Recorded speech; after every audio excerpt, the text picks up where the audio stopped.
Allah, salah masuk itu adalah kebaikan.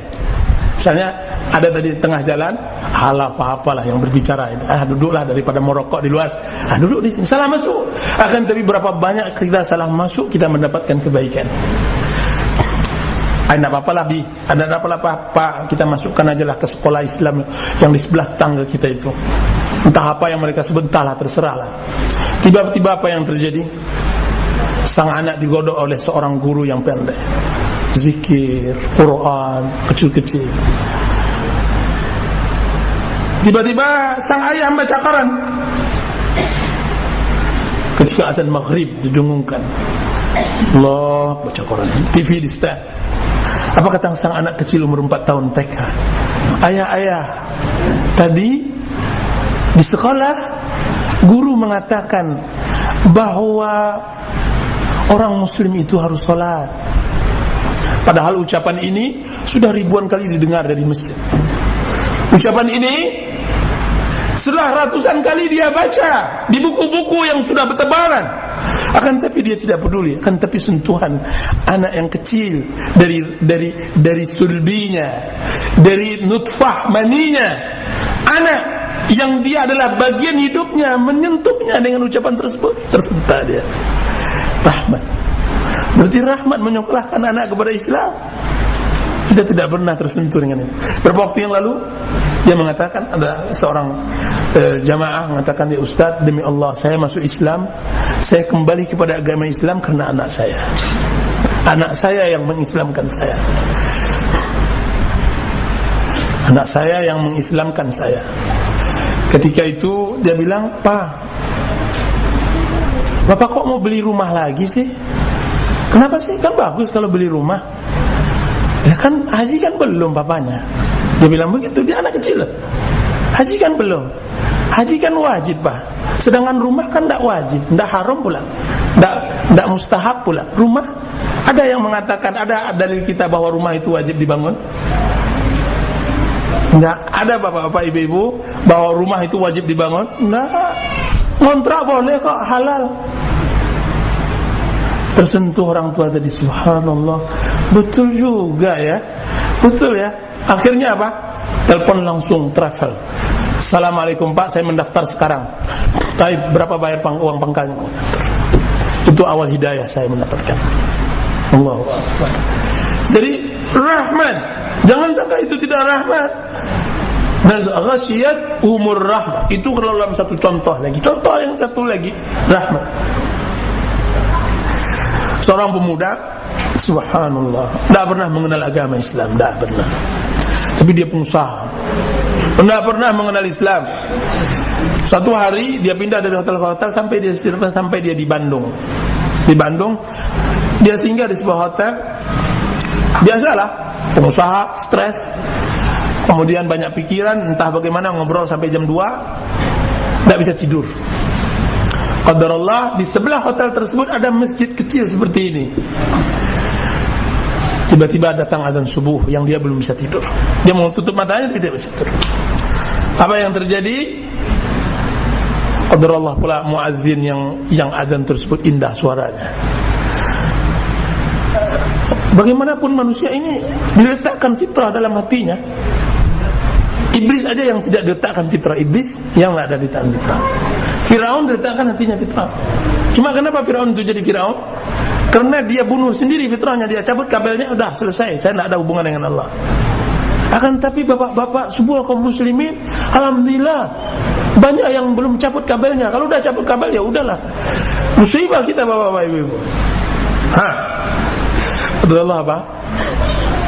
Ada panggilan yang luar biasa. Entah waktu itu dia bilang, saya nggak tahu apakah yang menarik saya untuk sholat subuh pertama kalinya setelah 10 tahun saya tidak pernah sholat subuh. Entah suara itu, atau entah karena saya tidak punya pekerjaan, atau entah karena saya tidak bisa tidur, nggak tahu. Akhirnya dia sujud. Ketika awal takbir, Allahu Akbar, terseduh-seduh nangisnya. Allah. Menangis. Mungkin dia pernah juga menangis dahulu waktu itu kecil, waktu itu pukul ibunya. Akan tapi semenjak dewasa belum pernah dia menangis. Dia sudah sering juga mencari solusi untuk bagaimana melepaskan semua kesedihannya, tidak dapat sama dia. Tapi ketika subuh waktu itu, Semua ketika dia mengucapkan salam, assalamualaikum, wassalamualaikum, dalam salatnya turun rahmat. Hilang semua berat beban yang dia pikirkan selama 20 tahun itu hilang. Oh, kiranya menuntut agama Islam ini indah. Indah, bahagia kiranya. Kenapa tidak ada toko-toko yang menjual sehingga saya bisa beli dengan 100 juta? Saya mau beli loh Ustaz, 100 juta tangis malam subuh itu. Saya mau beli. Akan tapi memang kita memang nggak buka sekolahnya pun tidak ada, tokonya pun tidak ada. Akan tapi dia ada di setiap sudut-sudut relung manusia. Kadang-kadang dia terjatuh ketika dia di atas kasur putih, telah hilang seluruh kekuatan dan kesehatannya. Kadang-kadang dia harus menawar dengan Allah Azza wa Jalla untuk mendapatkan hal itu. Ketika dia melihat rumahnya sudah terbakar, anaknya di dalam sudah meraung-raung, tidak ada yang bisa menyelamatkan. Hartanya yang dia bekerja 60-40 tahun dah habis, duduk habis. Oh, itu kebahagiaan. Bahagia, rahmah, wasiat umur rahmah. Jadi agama ini benar. Agama ini benar. Berapa waktu yang lalu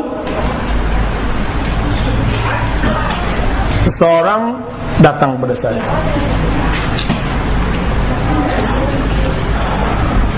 Datang kepada saya, istrinya berzina. Cek punya cek, istrinya juga senang berzina, tersenyum-senyum berzina. Musibah. Dek, menyesalkah kamu berzina? Enggak bang, saya tidak menyesal. Sang suami tertantang, enggak menyesal, tapi saya cinta pada dia. Gimana nih? Orang tuanya udah sepakat, nak, udah cerain aja dah perempuan yang seperti itu. Laki-laki ini enggak punya solusi. Diceraikan dia cinta, enggak diceraikan dia senang. Mau dia apa? 7 keliling peningnya, sampai ibunya menangis-nangis. Engkau ini laki-laki atau perempuan nak? Kalau laki-laki jelas engkau pakai celana, kalau perempuan jelas pula pakai rok. Tapi kalau rok pakai laki-laki, celana pakai anak pening. Laki-laki harus tegas. Nangis pula dia depan ibunya. Tak bisa saya, ibu, tak bisa dia. Saya ketika melihat matanya, terlihat mata anak-anak saya yang 3 orang itu. Lebih baik ibu bunuh daripada ibu menyuruh saya bercerai. Subhanallah, ada lagi-lagi yang seperti itu. Terus apa yang terjadi? Konsultasi dengan saya. Saya beri motivasi Islam, saya beri dia semangat Islam, bahwa laki-laki ini begini loh dalam Islam. Akhirnya dia kuat, dia mampu, dia dapat rahmat. Kalau seandainya dia punya uang waktu itu dia bayar, mungkin dia bayar. Akan tapi dakwah yang kita sampaikan hanya untuk Allah Azza wa Jalla. Moto kita untuk menyampaikan kebenaran sebagaimana yang difirmankan atau disabdakan oleh Rasulullah sallallahu alaihi wasallam, li ayyahdiyaka Allahu rajulan wahidan khairun laka min humrun na'am. Satu orang yang kau beri petunjuk lebih baik dari dunia dengan segala isinya. Berarti saya katakan, ya Rasulullah, saya sekarang telah memberi kepadanya kelonggaran. Berarti saya sama dengan pejabat besar itu, pengusaha yang besar itu, yang sampai sekarang sudah berumur 55 tahun, belum juga dunia yang dia dapat, masih berbagi juga dia dengan yang punya Microsoft, siapa? Bill Gates, masih juga bersama dengan Bapak Menteri Ekonomi kita, masih berbagi. Dunia nggak dapat juga dia, berbagi-bagi juga dia. Akan tapi saya tidak berbagi, saya mendapatkan dunia dengan segala isinya. Saya salami Bapak itu, kemudian saya katakan terima kasih banyak. Loh, kenapa Ustaz berterima kasih kepada saya? Oh subhanallah, karena melalui anda saya bisa mendapatkan dunia dengan segala isinya. Allahu Akbar. Saya mendapatkan dunia dengan segala isinya. Dan hari ini saya harus berpanen, insyaAllah ta'ala. Saya harus panen. Saya harus menumpuk kebaikan ke akhirat saya, agar ada di antara yang mendengar ini akan mendapat hidayah melalui saya. Saya bahagia. Untuk menjadi orang berbahagia adalah orang yang kaya, karena pahala saya di akhirat insyaAllah kalau saya ikhlas. Saya tidak mengharapkan kecuali ridha Allah Azza wa Jalla. Nah, Bapak ibu-ibu yang dirahmati oleh Allah, wasiat umur rahmah, Sudah selesaikah ya Allah? Sudah banyak sekali pahala yang kau berikan untuk duduk sejenak ni. Belum, tak. Belum lagi, akan saya tambahkan lagi. Nazalat alaihimus sakinah wa ghasyiyatuhumur rahmah wa haffat alaihimul malaikah. Wa haffat alaihimul malaikah. Sesungguhnya malaikat menaungi mereka. Masya Allah, malaikat yang mana tingginya, besarnya satu malaikat, satu orang malaikat, Allah